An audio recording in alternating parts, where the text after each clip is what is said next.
Bismillahirrahmanirrahim. Assalamualaikum warahmatullahi wabarakatuh. Waalaikumsalam warahmatullahi wabarakatuh. Kami dari kelompok 7 yang beranggotakan saya sendiri Aisyah Nurjana, lalu Gina Rahmawati, Intan Nur Rahmat, Wahdah Siti Fauzia, dan Widi Asih. Di sini kami akan mempresentasikan dan mendemokan hasil dari tugas besar mata kuliah Machine Learning yang berjudul Analisis Kinerja Algoritma K-Nearest-Neighbor pada klasifikasi toksik dan non-toxic teks. Meningkatnya penggunaan media sosial, khususnya Twitter, menghasilkan teks dalam jumlah besar yang berpotensi mengandung konten toksik seperti ujaran kebencian dan bahasa kasar. Kondisi ini menimbulkan dampak negatif sehingga diperlukan metode otomatis untuk mengklasifikasikan teks toksik dan non-toksik. Salah satu algoritma yang digunakan adalah K-Nearest-Neighbor atau KNN. Untuk masalah, banyaknya tweet menyulitkan deteksi konten toksik. Lalu kinerja KNN dipengaruhi nilai K, metode jarak, dan fitur. Lalu efektivitas KNN perlu dianalisis. Untuk solusinya, menerapkan algoritma KNN, mengklasifikasikan teks ke dalam kategori toksik dan non-toksik, lalu mengevaluasi kinerja menggunakan akurasi, presisi, recall, dan confusion matrix. Jenis pembelajaran yaitu supervised learning, yang dimana dataset memiliki label kelas, toksik, dan non-toksik. Lalu model dilatih menggunakan data berlabel untuk memprediksi data baru. Selanjutnya, algoritma yang digunakan adalah K-Nearest-Neighbor. KNN ini adalah algoritma supervised learning berbasis jarak. Klasifikasi ditentukan berdasarkan mayoritas kelas dari K tetangga terdekat. Algoritma ini sederhana dan mudah diimplementasikan untuk klasifikasi teks. Untuk datasetnya, dataset kami dari Kaggle. Dataset berupa kumpulan tweet berbahasa Inggris. Setiap data memiliki label toksik dan non-toksik. Dataset digunakan sebagai data latih dan data uji. Baik, selanjutnya tahapan pemodelan. Pada tahapan ini dimulai dari pengumpulan data, processing teks, ekstraksi fitur menggunakan tab IDF, pelatihan model KNN, dan juga evaluasi hasil klasifikasi. Tahapan pertama, pengumpulan dataset. Kami mengumpulkan data dari Kaggle. Lalu kedua ada text processing. Processing ini dilakukan untuk membersihkan teks agar lebih mudah diproses oleh model, seperti menghilangkan simbol, kata umum, dan menyamakan bentuk kata. Tujuannya yaitu untuk meningkatkan akurasi. Di text processing ada scaffolding, yaitu mengubah teks menjadi huruf kecil, text cleaning, menghapus tanda baca dan angka, tokenization, memecah teks menjadi unit-unit kata, stop word removal, yaitu menghapus kata-kata umum, dan juga limitation untuk mengubah setiap kata ke bentuk dasar. Tahapan selanjutnya ada ekstraksi fitur. Tab IDF digunakan untuk mengubah teks menjadi bentuk numerik agar dapat diproses oleh algoritma KNN. Tab IDF ini diperlukan karena algoritma tidak bisa membaca teks secara langsung. Tahapan selanjutnya ada hasil evaluasi dan model. Model KNN berhasil mengklasifikasikan tweet toksik dan non-toksik dengan akurasi sebesar 89,7%, yang dimana model lebih baik dalam mendeteksi tweet toksik dibandingkan non-toksik. Ini terdapat confusion matrix-nya. Confusion matrix ini digunakan untuk melihat perbandingan prediksi yang benar dan salah, juga untuk menunjukkan performa klasifikasi. Hasil pengujian. Classification report ini digunakan untuk melihat hasil performa model KNN dan juga menunjukkan model klasifikasi tweet ke dalam dua kelas, yaitu non-toxic dan juga toxic. Hasil support toxic ada di angka 816 dan non-toxic berada di angka 816 dan hasil confusion report toxic ada di angka 4141, yang dimana jumlah data toxic lebih banyak dibandingkan non-toxic sehingga model cenderung lebih baik.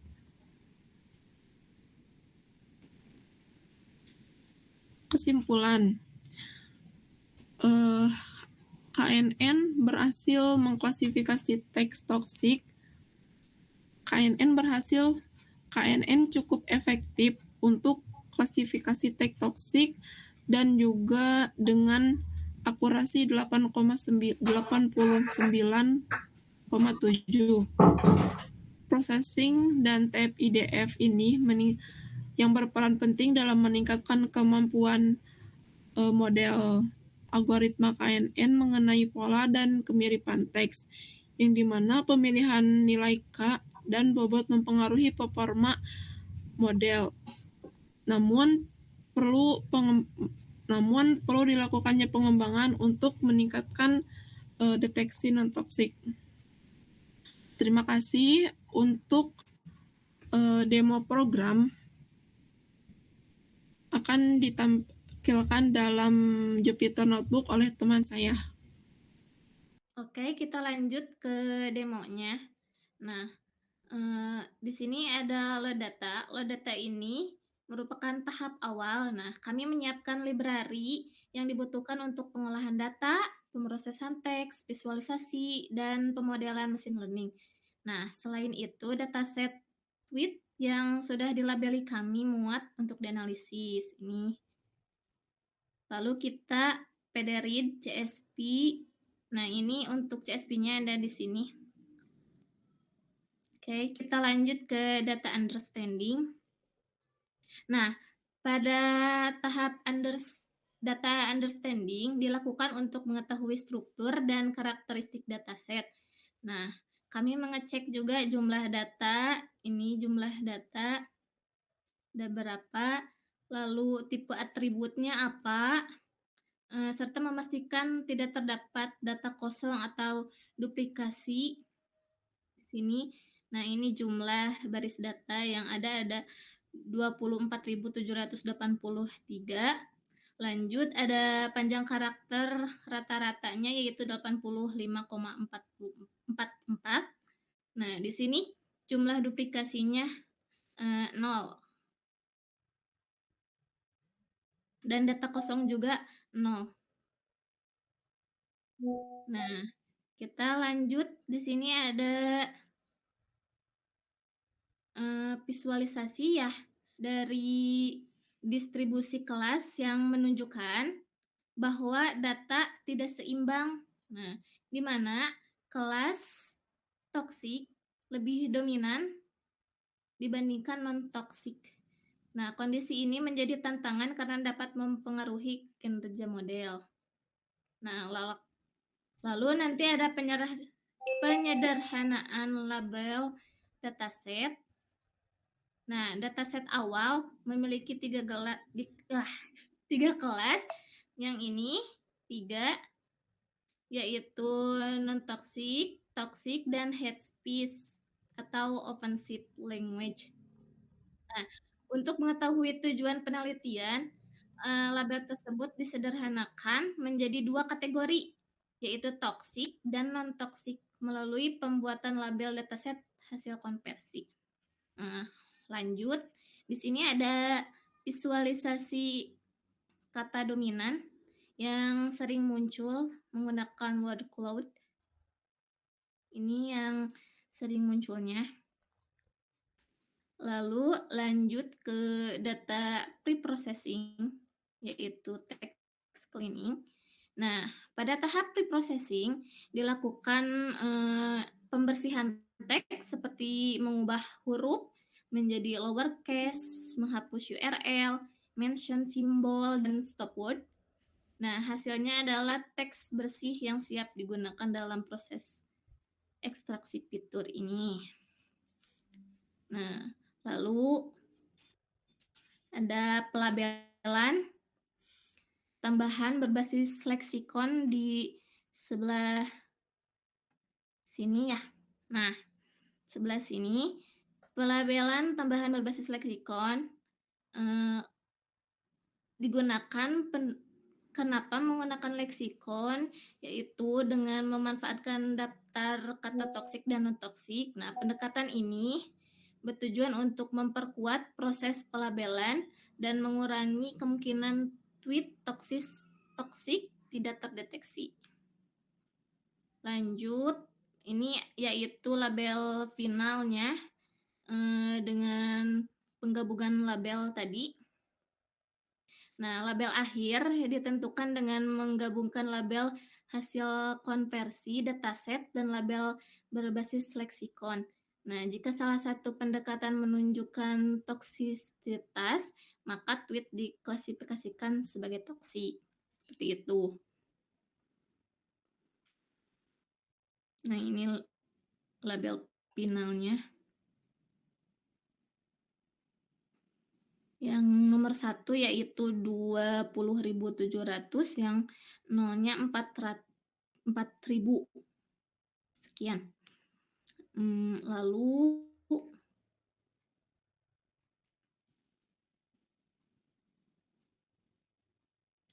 ini Xtrend ya. Lalu di sini ini pembagian data latih dan uji. Nah, dataset kemudian dibagi menjadi data latih dan data uji dengan perbandingan 80 berbanding 20 menggunakan stratifikasi agar proporsi kelas tetap seimbang. Lanjut, ini ada TF-IDF. TF-IDF text tweet, nah diubah menjadi representasi numerik menggunakan metode TF-IDF dengan unigram dan bigram sehingga informasi penting dari teks dapat ditangkap oleh model. Lanjut, ada pembangunan model KKN, model dan evaluasi. Nah, model klasifikasi yang digunakan adalah Knudsen-Negbor dengan parameter K. Nah, ini 9. Metriknya dengan kosin dan pembobotan jarak. Nah, konfigurasi ini dipilih karena sesuai untuk data teks berbasis TF-IDF.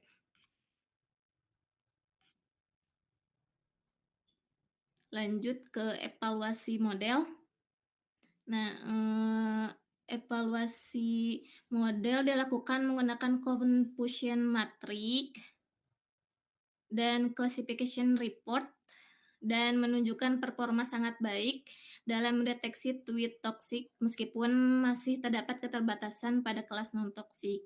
Nah, ini untuk classification report dengan akurasinya 0,89. Nah, di sini 90%. Oke, ini untuk confusion matrix-nya.